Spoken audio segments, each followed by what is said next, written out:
Hey, also, this is that time, this is that season to start developing your brand. You got to start thinking about the content that you're putting out. You got to think about what am I presenting to the world? These individuals that will potentially buy my product, buy my service. If you're an agent, I work with a lot of agents. If somebody is trying to sell a house, trying to help somebody buy a house, what am I putting out to the market? And are they biting on what I have to offer? And here's a way that you do that. You got to penetrate your audience the way that you are. You can't try to get caught up in what everybody else is doing within your industry. Stay authentic to who you are. Develop your brand. Now, brand perception, here's a deep part. It's not about what you say your brand is. It's really about what other people are saying your brand is. But whatever you put out there, hey y'all, what's going on? Whatever you put out there, these individuals are biting on that particular attention. They're biting on who you say that you are. And you can't get mad at them if they say, no, I'm not interested in this person. No, I don't want to buy from you, because they are perceiving your brand, whatever you're displaying out there. So if you're putting more consistent content out there on a consistent basis, here's what happens. Now people that want to buy from you, now people that want to rock with you, they like your vibe, they're going to start rocking with you even more. They're going to start asking you, hey, how can I buy this? What course do you got? What digital product do you got? How can I attend your masterclass? What challenges do you got coming up? They'll have these inquiries because you're presenting yourself in an authentic way. But behind the scenes, here's the way that you do that. You got to build yourself up. You build yourself up to be able to display yourself properly. Now, y'all know I talk about drinking water all the time. Y'all talk about personal development. You reading your books. You standing within these particular areas. Like, you got to be an industry leader.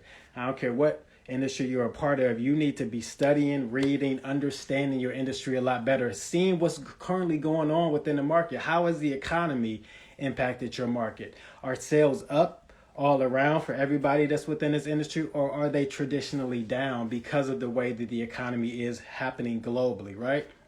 You also got to be reading these books and studying, so that when you're getting on a live video, when you're presenting your content, you're not just regurgitating what somebody else said, but you're passionate about what it is that you have to say regarding your industry, regarding that particular topic. So for me, for instance, I'm going to give y'all like just some straight facts. As I think about branding, as I think about marketing, I don't do it exactly the same way a lot of marketers do. And I know that marketers traditionally are telling people to run ads and all this stuff. I like to teach my clients how to grow organically. When you build your brand in such a way, when people gravitate to it, they fall in love with it, then you create what's called like the Disney experience. This is a concept that I came up with, where you're literally treating every single customer, every single client as royalty. They feel good making that purchase with you. They will then go tell their friends, their family members, everybody else about you because of that experience that they had with you. But this happens on an organic level. So when you're here on social media, like, this is a huge networking platform, right? You have an opportunity to connect with a whole lot of different people. If you're not commenting on other people's pages, if you're not using a particular hashtag that's industry specific, then you're missing out. You're probably missing the boat. Here's your opportunity. Here's your chance to tap in and get more people excited about your brand simply by networking with them. Now, you might come across some people that can't use your product or service at that particular time, no problem. But if you build rapport in such a way, they will most likely go tell other people about you. Collaboration has been key within my business. This year alone, I've been connecting with more people. People are reaching out to me. I'm reaching out to people to saying, like, let's get on the podcast. Let's do a live video together. Simply by that, my audience has grown like probably 1,000 people simply within the last like month and a half, 2 months. Literally by connecting and collaborating with other people, because now I get the exposure from other audiences that had no idea who Manny Hall is. Do people know about you? You got to ask yourself that question. I'm asking you, and I want you to ask yourself that question. Do people know about you? And you can say, well, you know, it's a process. I got to put myself out there. It's going to take a little bit of time. I totally agree. Respect the process. But you can do your part by connecting with more people, because as you start connecting and dialoguing and networking and commenting on other people's pages and being in their inbox, meeting them, having collaboration calls, seeing how y'all can work together, then you have an opportunity for more people to rally behind you and to find out about this amazing product that you have to offer. The awareness that's on Instagram can definitely grow for you, but you got to do something about that. As you are developing your brand, you're literally trying to position yourself in such a way where the masses can hear about you. Now, this doesn't mean everybody named mama, because you're not Walmart, right? You're not even Target. But when I say the masses, this is the masses of individuals within your space, your target audience that you could be potentially serving.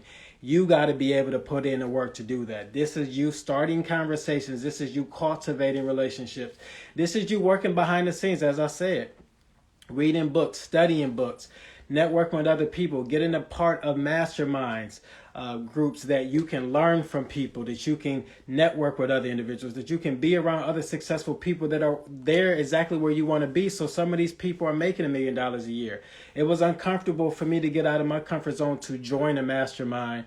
When I did, these people were making a whole lot more money than me, but just being around them, getting that rich energy, getting that success, getting that different mindset shifts, then that allowed me to ultimately go to a next level. And now I'm able to teach that same thing to my clients. Same thing with you. I don't care if you're a coach, if you're in real estate, you might be having a physical product that's some bath butter or bath bomb or something like that. Whatever the case, you have an opportunity to have an explosive business. But now is the time that you tap in to understanding your brand much more. Study it. Look at it from the perspective if you were somebody else. Would you like to buy a product or service from you? How is the user experience? So when I'm clicking the link in your bio from Instagram, when I'm going directly to your website, is the buyer journey easy or is it difficult? Is it complicated for me to actually make my purchase with you? Or are you sending me messages about Cash App? Are you sending me your PayPal login? Come on, y'all. We got to shift our thinking to now we got to become this excellent business. We got to be that business that people are talking about and they excited about. And they look at us as actually having something value to bring to the marketplace, not just another sale for you. If you're trying to set yourself apart, then you got to develop your brand. You got to be thinking behind the scenes. How is this experience that I'm giving to my customer? Is this something for them to brag about or is this something for them to hate about? Like you got some haters out there, maybe it's because they've had some bad experience with you because you didn't want to go to the next level, because you didn't want to be professional enough, because you didn't want to tighten up your services and the systems that you were using. Come on, y'all. From packaging to presentation on your website to graphics, all of this stuff really matters. Now, this does not mean you got to be perfect. You got to start somewhere, right? But it does mean that every single day you make a commitment to your brand to make things even better. Absolutely, absolutely. Every single day you make a promise to yourself and your customers, you're going to make your product, your service, your system, you as an entrepreneur better every single day. Because when you do that, you become what's called an advancing man. Y'all go check out this book. It's called The Science of Getting Rich. It's right on YouTube for totally free. I haven't found a physical copy, so if y'all find it, let me know. But there's a video right on YouTube called The Science of Getting Rich, where it talks about you becoming an advancing man. So for the ladies, you become an advancing woman. People want to be around people that are constantly advancing. If it looks like you're stagnant or you're falling back and you're not achieving any type of progress, then people probably want to stay away from you. But as you are developing your brand, they want to see that you're constantly winning, not that you got to show off all the singular accomplishments that you've had. But when something happens within your business or brand, talk about it. Allow these people to see you going to the next level. Listen, I'm going to check back in with y'all later. I got a meeting. Talk to y'all soon. Be blessed.